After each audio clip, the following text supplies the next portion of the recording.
This tutorial is going to show the best progressions you must use to master the planche push-up. Whether you're a calisthenics beginner or someone who's been grinding the planche for ages, this video is a must-watch to the end.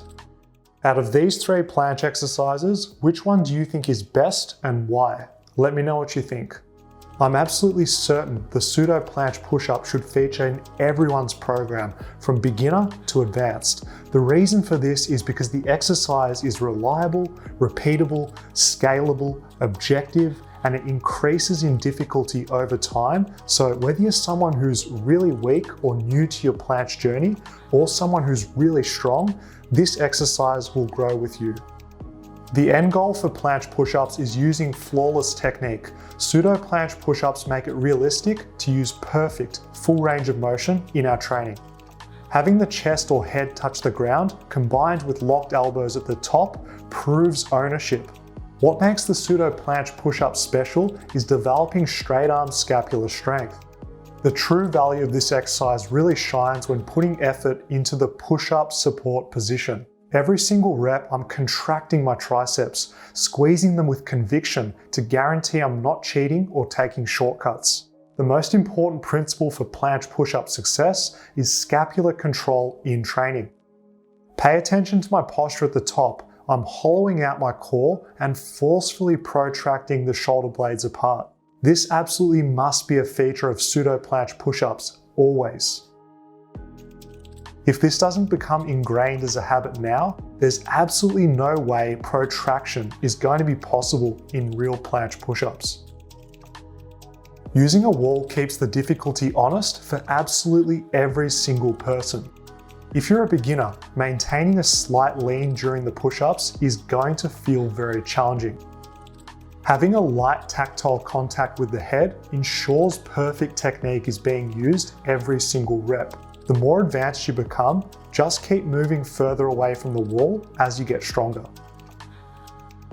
Band-assisted planche push-ups, gimmick or useful?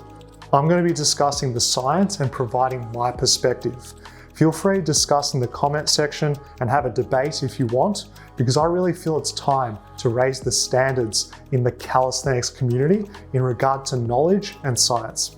In the planche push-up, we're naturally stronger at the bottom compared to the straight arm top position. The argument most people make against band-assisted planche push-ups is that bands don't match the exercise strength curve. The reason for this is because bands help the most at the bottom when we're stronger and less at the top when we're weaker. However, bands still have value when used to repeatedly expose the body to the weakest top position, regardless of the limitation in loading attributes. Band planche push-ups teach the body how to understand the skill of execution. Forget the complexity and confusion. You get better at the movement you train, period.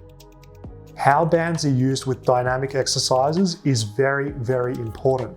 By pausing at the bottom of every single repetition, you're going to eliminate the band and stretch reflex component of the exercise. The reality is most people are not going to be strong enough for even the easiest unassisted planche push-up. The problem with calisthenics in this case is the high barrier to entry.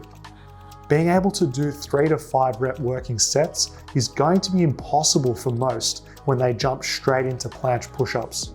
Therefore, for the average calisthenics practitioner, the use of bands for full range of motion planche push-ups allows training volume to be managed and realistically accomplished. If you need to use a really heavy band to do the planche push-ups, or if you're someone that can't even do a tuck planche, but you're able to do full planche push-ups with a band, there's a bit of discrepancy in terms of your real strength and what the band is actually helping you to do. Let's move on to some planche push-up exercises which match the strength curve of the exercise and improve any weaknesses that you have. During planche training, you know from experience you're stronger at the bottom compared to the top. To account for differences in strength during the movement, mechanical advantage planche push-ups increase in difficulty towards the bottom and reduce difficulty at lockout. What's the result? Stress is evenly distributed through the full range of motion, maximizing strength gain in the entire planche pushing pattern.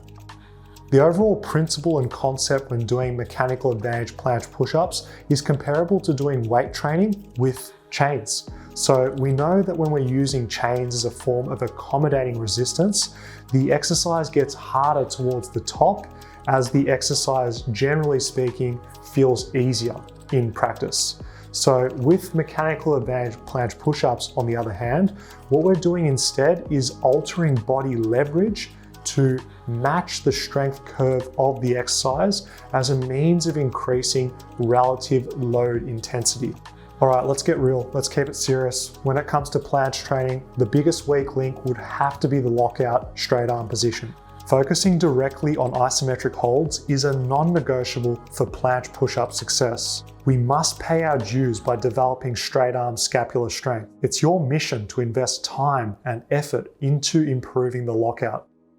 We get stronger at the joint angle we train. Consequently, straight arm training improves straight arm positions. A strong lockout with planche push-ups won't magically happen. You're going to have to earn it. You're going to have to struggle. You're going to have to progressively overload and fight for your strength gain. Regardless of using bands or purely bodyweight, effort here is always well spent. Be sure to remain consistent, train with adequate volume and intensity, and really go for that long-term progressive overload.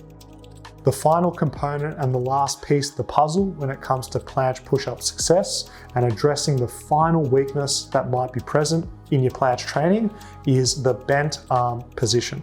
Those of you who neglect bent arm pushing may find yourself struggling with full range of motion planche push-ups. Isometric bent arm planche holds address the specificity component of the bottom range of motion. If you find that this joint angle is bottlenecking your performance, pick a progression and perform an isometric hold to level up.